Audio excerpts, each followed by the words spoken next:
ఇదిగోండి foreign lunch ఇలా ఉంటుంది. మా అమ్మ ఈరోజు బయటకు వెళ్ళింది, లంచ్కి వెళ్తే లంచ్ తీసుకుంది కానీ తినడానికి టైం లేక ఇదిగో తీసుకొచ్చేసుకుంది. ఇది పీనట్ బటర్తో తయారు చేసిన లడ్డూలు, ఇది బేరీస్తో తయారు చేసిన లడ్డూలు. ఇదేదో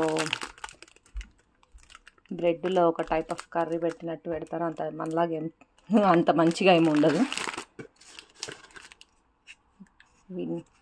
ఉడకబెట్టిన శనగలు, దీంట్లో వెజిటేబుల్స్. ఇది ఒక కుకీ. ఫారెన్ వాళ్ళు తినే లంచ్ ఇది, మన ఇండియా లంచ్ కాదు, ఫారెన్ లంచ్. అందుకోసం ఎక్కువ మట్టుకు నేను బాక్స్ కడతా. ఈరోజు అట్లా జరిగిపోయింది.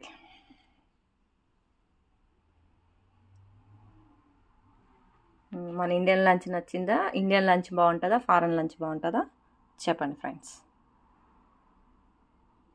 దీని కాస్ట్ చెప్పను, మళ్ళీ భయపడతారు.